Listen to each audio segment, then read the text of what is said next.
bonjour à tous et bienvenue au 124e numéro du RMC Fighter Club, un RMC Fighter Club consacré à la trilogie du week-end en boxe.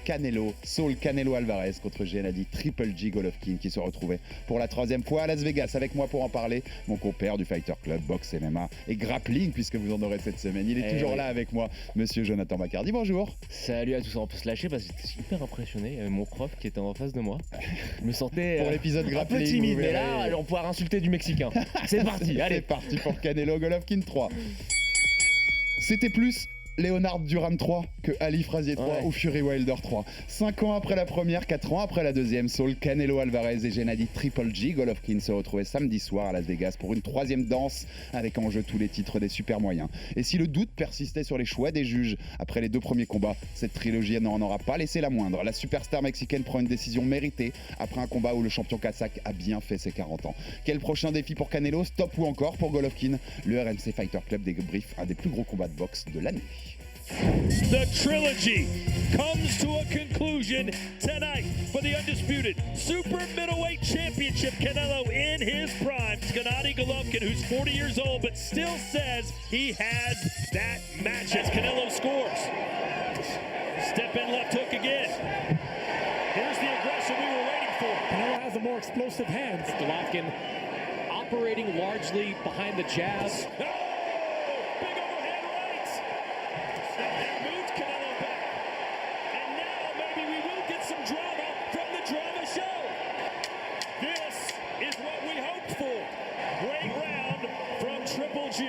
It has been a fantastic trilogy, but it all comes to a close right now.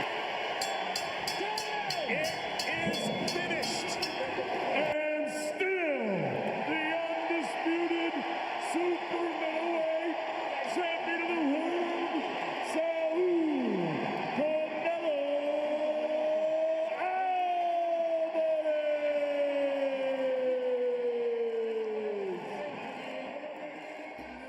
Merci à Max Abolin pour cette prod qui nous rappelait donc ce week-end Las Vegas, ce troisième combat entre Canelo et Triple G, Joe. Alors, combat qui s'est terminé donc à la décision méritée pour Canelo Alvarez, mais c'est le clin d'œil beau de cette trilogie. C'est que sur les deux premiers, on a gueulé sur les cartes des juges parce qu'elles étaient trop en faveur de Canelo, et cette fois on peut gueuler parce qu'elles sont pas assez en faveur de Canelo, puisque les trois juges donnent 116, 112 et surtout 115, 113 x 2, ce qui voudrait dire 7-5, 7 rounds à 5. Jamais il y a 7 rounds à 5. Le réveil de Golovkin en fin de combat lui permet de prendre 3-4 rounds d'aller, mais jamais 5. Donc c'est marrant, c'est qu'à Las Vegas, peu importe quand t'as Canelo, parce que ce soit dans un sens ou dans l'autre, les juges sont toujours un peu à la rue. Non. Deux choses.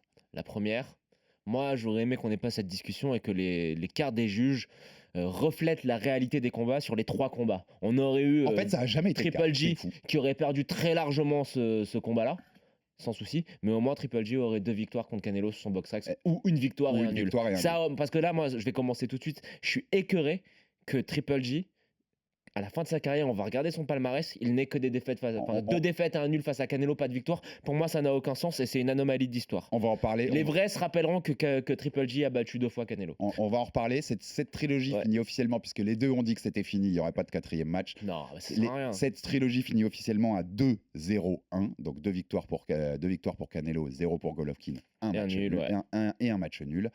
En effet, moi, si je les avais jugés ces combats-là, on serait à 1-1-1. On serait à une victoire pour Golovkin. Et donc il y aurait une quadrologie. Et peut-être une quadrologie et une victoire pour Canelo. Alors attends. Mais en effet, moi je l'avais noté dans mon conducteur, Joe, je trouvais ça et je voulais le dire.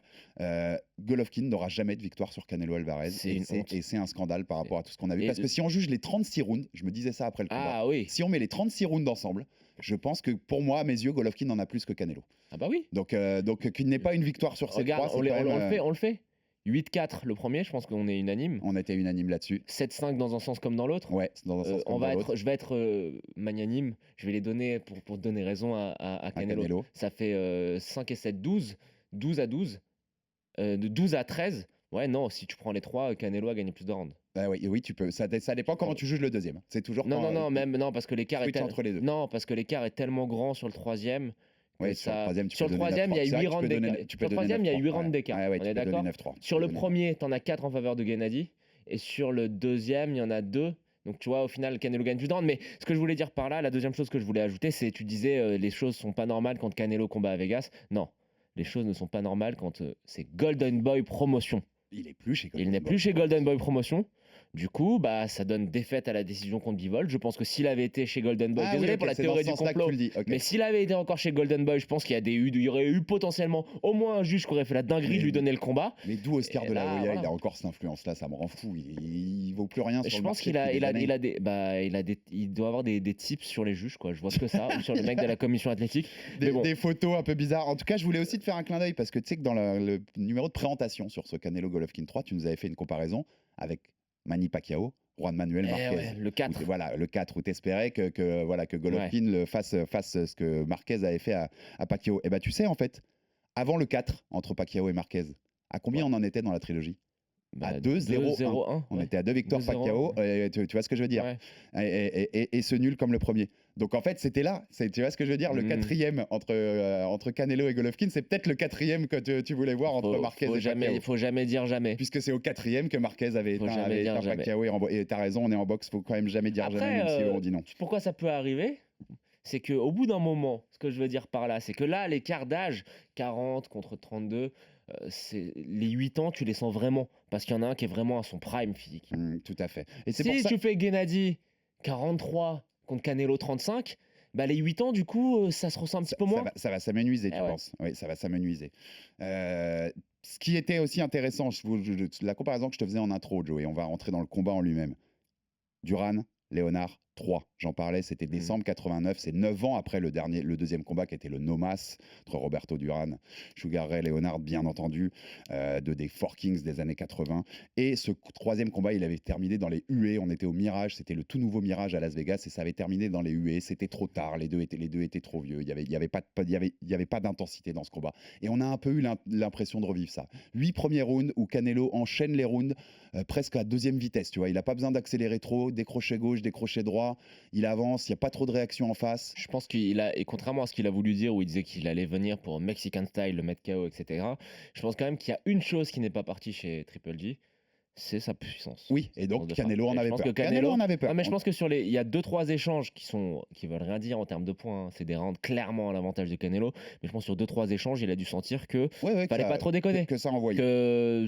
Il y avait quand même toujours des parpaings à la place des points, Triple G. Ces 8 premiers rounds, Golovkin est inexistant, il est très timide offensivement. Alors il a dit après en conférence de presse qu'il n'avait plus les jambes pour faire ça pendant 12 rounds et qu'il a dû attendre pour en gros passer une vitesse, mais qu'il l'a fait trop tard. Il a trop attendu en observation, il avait déjà laissé passer trop de rounds, mais il a juste plus les jambes, il a 40 ans Golovkin, donc il l'a fait un peu en fin de combat, tu l'as dit. On peut lui donner 3 rounds en étant sympa avec lui, mais encore, t'as l'impression, moi après l'analyse, en revoyant le combat, je me suis dit, en fait tu lui donnes les rounds parce qu'il a tellement rien fait dans ceux d'avant, que le fait de lui voir donner 3 coups, ça te donne l'impression qu'il a fait un round beaucoup mieux que début de combat. Donc c'est même discutable de lui donner ces rounds là parce que Canelo met des coups aussi, tu vois.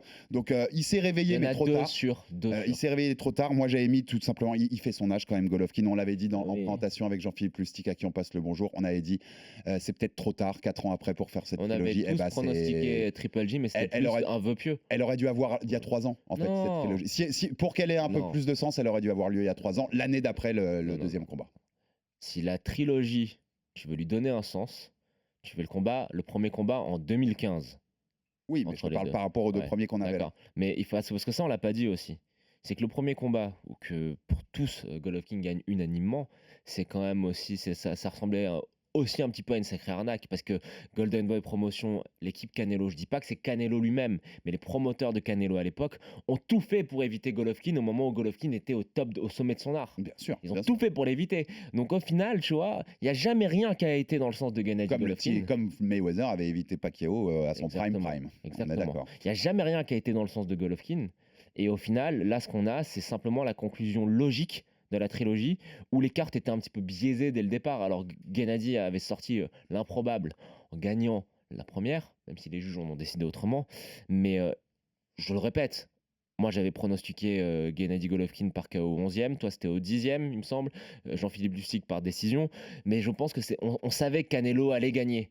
Mais dans un coin de notre tête, par rapport à ces injustices-là, par rapport aux manigances qu'il y avait eu pour leur organiser le premier combat, et surtout parce que Gennady Golovkin, quand tu regardes sa carrière, c'est quand même, moi je le dis, c'est le seul mec À part Carl Froch, mais ça c'est plus sentimental, c'est le seul mec qui m'a fait me lever en plein milieu de la nuit pour regarder Et de on la boxe rappelle, continuellement. Le seul qui l'a rabattu officiellement, c'est Canelo dans C'est sa ça. carrière. C'est Et- le seul qui a mis des défaites à Golovkin. Et puis t'as raison, il y avait un côté justice divine quand on voulait que Golovkin Le s'impose. karma. Tu méritais le premier combat, donc t'aurais mérité ce troisième. Pour ceux qui auraient vu aucun des combats, des 3 combats entre Canelo et Golovkin, qui voudraient faire une séance de rattrapage, par contre, on va les prévenir, Joe, on est d'accord, c'est vraiment pas le troisième qu'il faut regarder. Regardez le Moi, je un me et suis le rendu deux. au 8e, j'étais à pas Alors, loin de m'endormir pour tout te dire. T'abordes un autre thème là. L'autre thème, C'était chiant. c'était que tout le monde se disait oui, alors même si Gennady a 40 ans, il a quand même terminé son combat contre Murata. Et puis, c'est 2 combattants qui sont pas chiants à voir. Hein. T'as quand même un mec, Canelo, qui techniquement est parfait. Et puis de l'autre côté, t'as Gennady Golovkin qui, je le répète, est le vrai Mexicain dans le ring quand il affronte Canelo. C'est lui qui a vraiment le Mexican style, qui avance la tête en avant au clinch avec les poings devant et qui s'arrête pas. Même juste au niveau du look, ouais, ça ressemble beaucoup plus à ça. C'est lui, le Mexican style, c'est lui. Mais là, ce combat, c'est une déception totale. On n'a pas eu de spectacle. On disait lors de la présentation du combat qu'on s'attendait à voir la petite étincelle qui n'avait pas eu lieu lors des 2 premiers et qui fait que le grand public n'y avait peut-être pas trouvé son compte. Nous, on a kiffé parce que techniquement, les 2 premiers combats, c'est des masterclass des 2 côtés. Mais il manquait le drame. Ouais, mais le premier, il est top à regarder si t'aimes la boxe. Si tu es vraiment tatillon, tu te dis que sur les 2 premiers, ça manque un petit peu de drame. Tu sais, le petit knockdown qui va pimenter un petit peu le truc. La petite coupure qui fait que ça va avoir un petit peu de dramaturgie. Là, on va pas se mentir, il s'est rien passé. Ça a été pénible à regarder. Franchement, c'était pénible à voir, on va pas se mentir. Ouais, hein. ouais. Pourtant, nous, on est des geeks de la boxe, on kiffe. Ça te réveille un tout on petit dit, peu. oh là là, regarde que l'angle auquel il a envoyé son jab. Beaucoup... Là, c'était chiant. J'ai beaucoup plus apprécié, et tu vas savoir tout de suite, la défense de titre de mon Jesse Bam Rodriguez juste avant, qui en plus a été malmené en début de combat et qui a su trouver des Bien sûr, c'est un phénomène. Et qui est mon deuxième chouchou, je vous l'ai dit depuis des mois après Naoya Inoue désormais, c'est mon petit chouchou de boxe, phénomène Jesse Bam Rodriguez. Et j'ai beaucoup plus apprécié que le main event où on s'est embêté. Moi, j'aimerais que sur le parce que le Fury Wilder, tu te souviens, je t'avais dit, on le voulait pas. Et le troisième combat a été fabuleux. Celui-là, moi, j'en avais un peu plus envie. Et puis au final, le combat est très chiant. La boxe, il n'y a pas de règle, tu le sais bien. Je demande juste aux téléspectateurs sur Twitch là, qui nous envoient un message pour nous essayer de nous trouver une explication rationnelle à la passion démesurée d'Alexandre Herbinet pour tout ce qui fait moins de 60 kilos. Il suffit de regarder mes bras. Voilà, c'est affiché.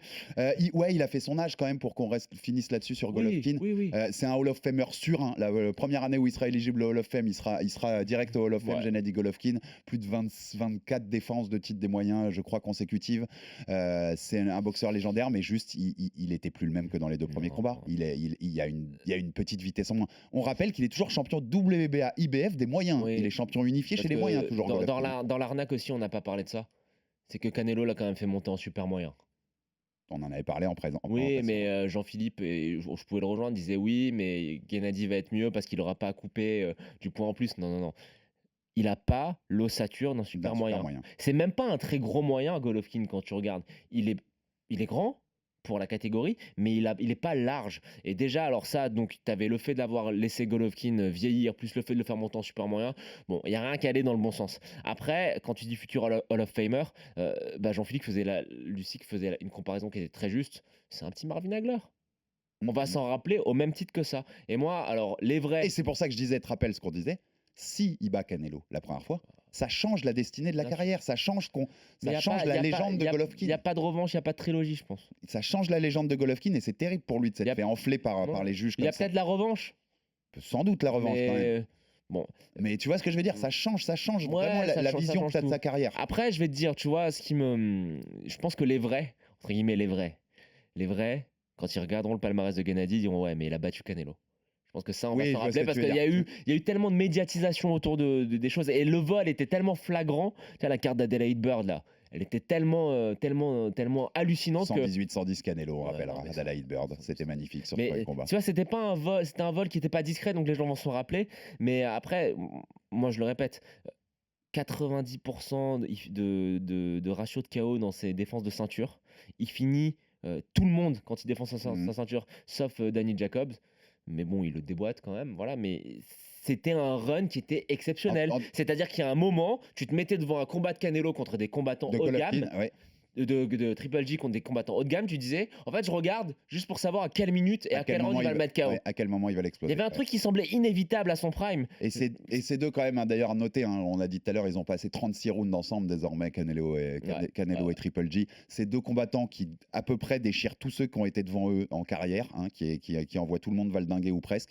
Ils se sont fait 0 knockdown. Hein. D'ailleurs, en carrière, ils ont toujours 0 knockdown, les deux. Aucun n'est tombé l'un face à l'autre. C'est deux boxeurs fabuleux. Hein, c'est cool d'avoir eu 3 combats entre Canelo et Golovkin parce qu'on n'a pas toujours les gros combats entre les gros boxeurs. Donc, c'est cool d'avoir ça. Et j'ai bien aimé, à la fin, je sais pas ce que tu en as pensé, le respect entre les deux parce qu'ils se sont envoyés beaucoup de pics au fil des années. Même avec la viande mexicaine de Canelo à l'époque, ça avait beaucoup fait parler Golovkin. On sentait qu'il y avait un ressentiment des deux côtés.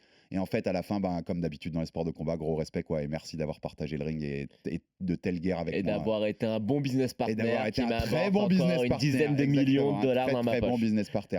Bon, comme le combat n'était pas hyper chiant, n'était pas hyper sympa, on va passer à la suite, Joe, parce que c'est ça qui va nous intéresser. Golovkin, j'en parlais là, toujours champion IBF WBA des moyens. Les deux autres champions, l'américain Jermall Charlo chez la WBC et un autre Kazakh, donc comme Gennady Golovkin, Janibek Alimkhanouli pour la WBO, puisque Demetrius Andrade était le champion. Il a refusé d'affronter Janibek. La WBO a rendu vacante la ceinture et donc Janibek, qui était champion intérimaire, a été propulsé champion officiel. Le duel 100% kazakh, ça peut être intéressant. Non. Moi, franchement, j'ai pas envie de voir Golovkin contre Charlo après ce que j'ai vu samedi. J'ai l'impression que ça peut tourner au chaos sale. J'ai l'impression qu'il peut se faire valdinguer par Charlo. Qu'est-ce que t'en penses ? Je pense que Golovkin... Parce qu'il est qu'à 2 ceintures d'unifié, hein, les moyens. Je pense que Golovkin est impossible à mettre KO. Donc il tombe pas, même contre Charlo. Il tombe pas et c'est pas mettre knockdown. Moi, c'est l'âge qui me fait Golovkin prime contre Charlo. Il se fait pas mettre knockdown non plus contre Charlo. Après, moi, le doute que j'ai, c'est la vitesse. Charlo, c'est quand même quelqu'un de très rapide. On a vu une très forte diminution de la vitesse de bras. Mais après, si tu me demandes qui est favori, pour moi, je dis toujours Golovkin parce que Charlo, il combat de manière un peu bête parfois. Oui, ça, je suis d'accord. Il part un petit peu à la Golovkin bagarre. Qui va te chercher une décision, parce que par exemple. Le dernier combat de Charlo contre... Je confonds toujours les deux frères, donc là si je vérifie pas enchaîne, c'est pas grave. Bon, il fait des trucs un peu bêtes, tu vois, il va un petit peu à la bagarre, il se fait toucher, et c'est pas pareil de se faire toucher par Gennady Golovkin. Donc je pense qu'en termes d'expérience, d'intelligence de ring, de la manière d'occuper le ring et de se déplacer, je donne quand même un avantage à Triple G, et je pense que Triple G est capable d'aller unifier la catégorie. Et franchement, s'il y a un combat contre Charlo, pour moi, Golovkin est encore largement favori. Alors, moi, Ceci étant dit, vas-y. Quel est l'intérêt de faire ça ? À 40 piges, d'essayer d'aller faire ce que tu n'as jamais fait, c'est-à-dire unifier complètement une catégorie. Qu'il est unifié ou pas. Tu connais le côté légende, voilà ce que je laisse dans le livre d'histoire et tout. Il a un truc qui est au-delà de l'unification. Il a créé un truc qui est au-delà de l'unification. C'est qu'il a excité les foules. Alors qu'il parle pas très bien anglais, qu'il n'est pas marketable. Tout le monde sait qui est Triple G. Les gens se sont intéressés à lui alors qu'il a rien fait pour, si ce n'est dans le ring. Ça vaut tous les trucs du monde. S'il veut un dernier gros défi sportif, franchement, Charlo, c'est sympa. C'est sympa quand même parce que c'est en plus, tu vois, ancienne génération, new generation. Enfin, il y a un côté très sympa.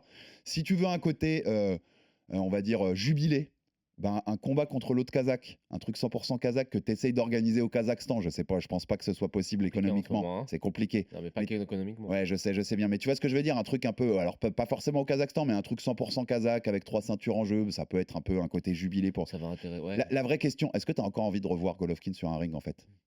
Moi, franchement, pas tellement, en fait, de ce que j'ai vu ça samedi. Il m'a tellement fait rêver, il m'a tellement apporté de bonheur. Il a plus de 40 victoires en carrière. Il partirait en tant que champion unifié chez les moyens. Franchement. Unifié ou pas ? Donc ça veut dire que tu veux le voir ? Non, mais pas incontesté, j'ai dit unifié. Il a 2 ceintures. Il quitterait la scène en étant champion chez les moyens. Moi, ça me va s'il dit stop. Moi, en fait, ça me va très bien. Je peux te rejoindre parce que j'ai pas envie de le voir trop décliner. J'ai pas envie qu'on abîme les beaux souvenirs que j'ai de Triple G quand il déboîte Rosado, quand il casse le plancher orbital de Kell Brooks sur un direct, tout ça, j'ai pas envie de l'oublier. Mais après, il y a quand même un truc en moi qui me dit que ce mec-là, il est fait du même bois qu'un Manny Pacquiao. Et qu'il est capable d'avoir une longévité et de gagner des ceintures très longtemps. Mais forcément, s'il fait ça, il va forcément connaître la défaite à un moment ou un autre.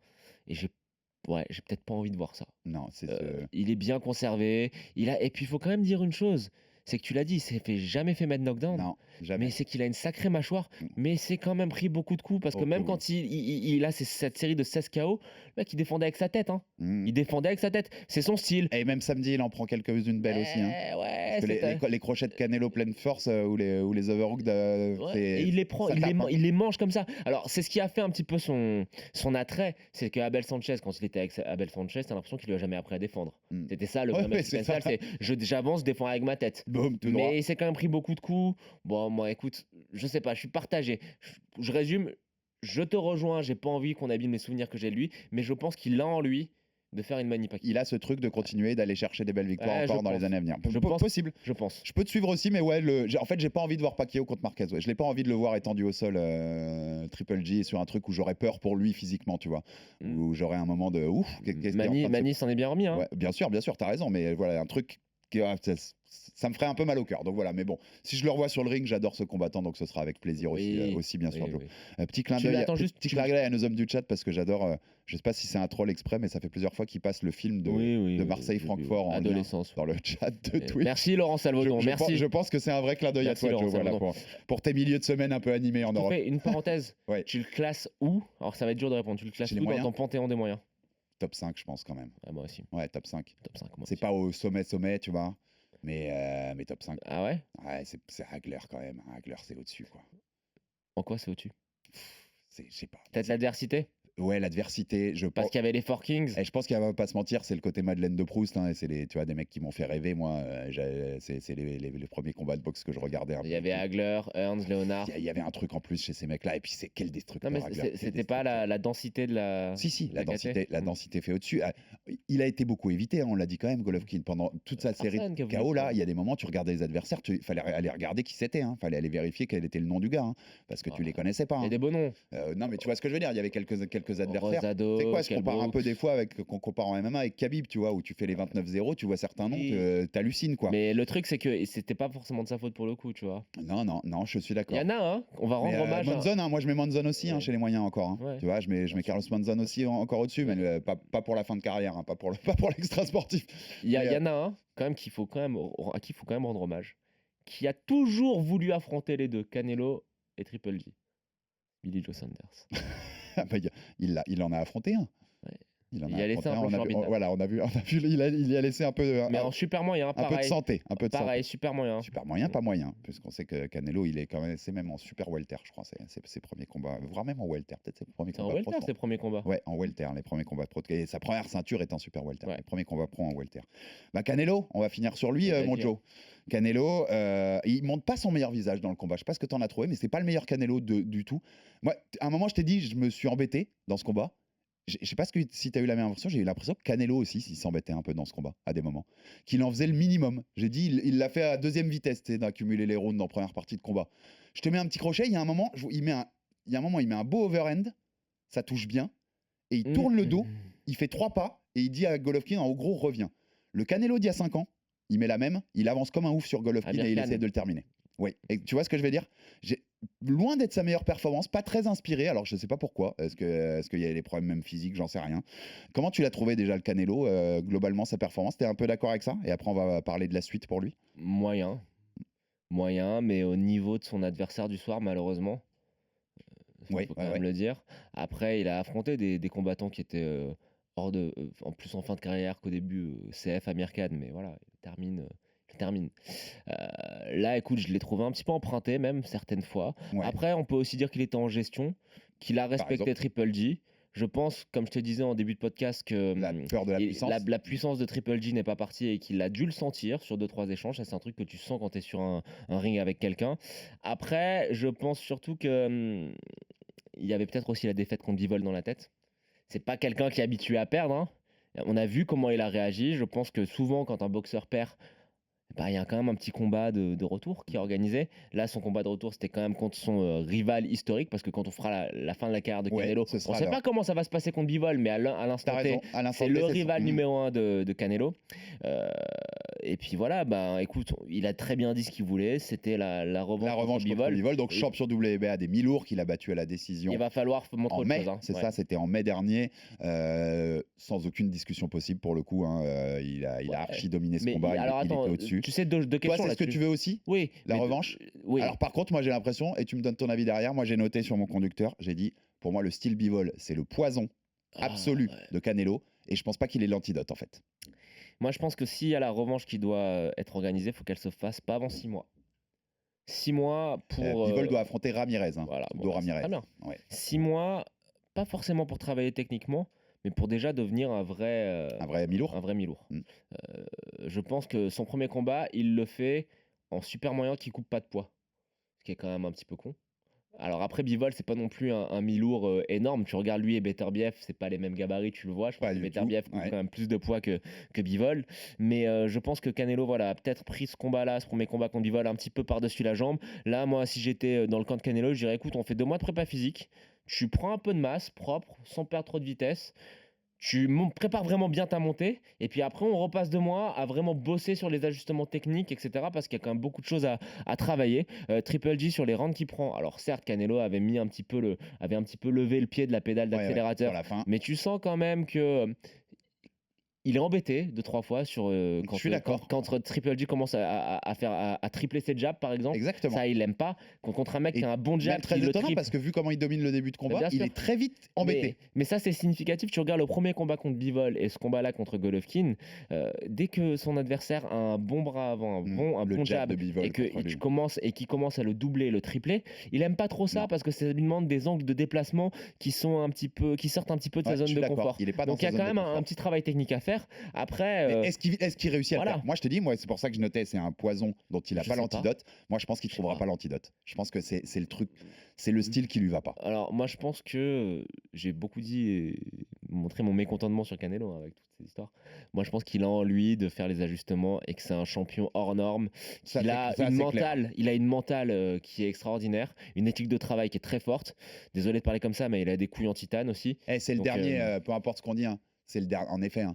C'est le dernier champion de la boxe old school, quoi. Ouais. C'est-à-dire que ça monte de KT, ça redescend de KT, ça va affronter Golovkin 3e fois, ça reveut Bivol juste derrière. Il y a plus de tune-up, il n'y a plus de combat entre les deux pour se chauffer. Il va chercher de la légende et de l'histoire. Et c'est beau là-dessus. Et en fait, moi, pour le coup, et comme il va chercher cette histoire et cette légende, Joe, je sais qu'on aimerait bien le voir parce que c'est sans doute. Je trouve qu'il reste 2 derniers défis en super moyen où il est donc le champion unifié avec les 4 ceintures plus la ceinture The Ring. Il reste 2 défis un peu sympas. David Benavides, l'américain, parce que tout le monde veut le voir depuis longtemps contre ça. Et Cocorico pour nous, et parce que clin d'œil à notre ami Christian Mbili. On aimerait bien voir Christian Mbili contre Canelo un jour, voir ce que la puissance de Christian pourrait donner. Mais franchement, Canelo, on a quand même plus envie d'aller le voir chercher des bivols. On a plus envie d'aller le voir chercher l'histoire que de défendre ses ceintures des super moyens, non, Joe? Ouais, désolé pour Christian, j'ai plus envie de le voir contre Bivol que contre Christian. Moi, j'ai plus envie de voir Christian, évidemment. Non, mais je te rejoins. Ouais, tu vois ce que je veux dire. Je te rejoins. Et si un jour il peut affronter Christian, c'est très cool pour Christian et ce sera beau pour la boxe française. Mais... En fait, moi, je m'en tape juste que Christian ait une ceinture parce qu'il la mérite. Voilà, s'il peut l'avoir en battant Canelo, parce que je pense qu'il a envie de battre Canelo avec sa puissance et sa technique, parce que ce sera peut-être plus simple quand il aura libéré toutes les ceintures, Canelo. Mais après, avec les jeux des promoteurs, on sait pas, les pay-per-view, etc. Après, moi, il y a 2 combats que j'aimerais voir. Donc, j'aimerais voir la revanche contre Bivol, mais dans 6 mois, avec un bon travail. Et là, il y a Awire 935 sur le chat Twitch qui nous souligne un point qui est très juste, c'est attention le cardio. C'est vrai que Canelo, c'est pas une bête de cardio. Il y a aussi ça qui explique la baisse de régime en fin de combat contre Triple G. Et avec le point en plus, c'est vrai que ça peut taxer un petit peu ton cardio. Donc ça, faudra le travailler. Donc j'ai envie de voir la revanche contre Bivol dans 6 mois avec le travail de préparation en musculation, en conditions physiques, en cardio et le travail d'ajustement technique. Ça, j'ai vraiment envie de le voir. Et si il arrivait à faire l'impensable, il y a un combat qui me fait saliver, c'est de le voir affronter Arthur Beterbiev. Non, mais s'il bat Bivol, pour prendre la ceinture avec Canelo Beterbiev, ce sera c'est un autre style. Hein. Pour les auditeurs qui ne connaissent pas, c'est pas pareil, Bivol et Beterbiev. Et ça voudrait dire que Canelo a prouvé qu'il pouvait battre Bivol, qu'il pouvait s'adapter. Et donc, il ouvre ta tête au questionnement de se dire, mais est-ce qu'il va réussir à le faire contre Beterbiev aussi? Mais ça devient un combat incroyable. S'il a battu Bivol, Beterbiev-Canelo, ça devient ouf. Je te le fais autrement. Imagine Canelo qui a passé 3-4 mois dans la salle de muscu, qui est devenu un vrai mi-lourd. Est-ce que tu as un doute sur l'issue du combat contre Beterbiev? Non. Ah oui, je vois ce que tu veux dire.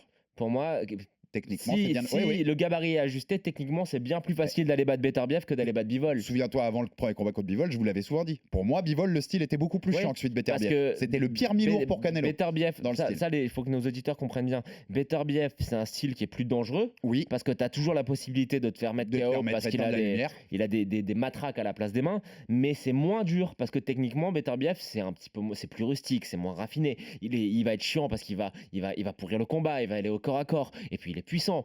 Bivol, c'est de la technique pure. On l'a vu sur le premier combat, et il y a un écart, tu vois, un travail technique à faire qui va être assez important. Contre Beterbiev, pour moi, c'est juste de la préparation physique. Ouais, ça je te suis. Et ça une grosse prépa physique. Ça confirme ce qu'on disait avec Bivol. C'est le style le plus chiant chez les mi-lourds pour lui. Dans le chat, on a quelqu'un qui nous dit j'aurais bien dit Canelo-Usyk quand Usyk aura lavé les lourds. On sait que Canelo avait ouvert cette porte en disant qu'il aimerait bien un catchweight contre Usyk. On va être très clair. Il faut arrêter ce genre de massacre. Usyk massacre Canelo s'il se retrouve dans un... Rappelle-nous la taille d'Alexander Usyk. Pas près de 2 mètres. Enfin, un 91. Voilà, un 91, ouais. Canelo 1,74. Merci, bonsoir. Au revoir. Et vu la qualité technique de Usyk, Canelo est incroyable, mais Usyk, c'est vraiment autre chose. En tout cas, on aura des beaux combats peut-être avant la fin de l'année de Joe en boxe. Parce que sont signés, là. Rien d'officiel encore, mais c'est quasi signé entre Terence Crawford et Errol Spence Jr. pour le 19 novembre, a priori. Et il y a un Fury Joshua qui est sorti quasi de nulle part, qui se prépare pour le 3 décembre. On n'a plus que la signature des contrats à voir, mais ils sont d'accord sur tout. C'est ouf d'avoir ce combat-là. T'inquiète qu'on va en reparler, on fera des émissions là-dessus, Joe. Il veut décéder jeune. Non, mais c'est dingue parce qu'on s'y attendait absolument pas. Et ça se trouve, le 3 décembre, on a Fury contre Joshua dans un stade en Angleterre. Mais il veut mourir jeune. On aura le temps d'en reparler. On va faire une longue émission une fois que ce sera officialisé et confirmé. Désolé. On pourra se promettre qu'on fait un numéro spécial Triple G avant la fin de la saison. Ah bah bien sûr, même pour rendre hommage de toute façon à la carrière, on devra le faire, ça mérite. Merci à toi Joe, merci à toi pour la participation. Suivez notre autre épisode de la semaine sur l'ADCC et le grappling, l'ADCC 2022 et le roi Gordon Ryan. Si vous connaissez pas le grappling, que vous êtes que boxe et MMA, vous allez découvrir une autre belle discipline des sports de combat.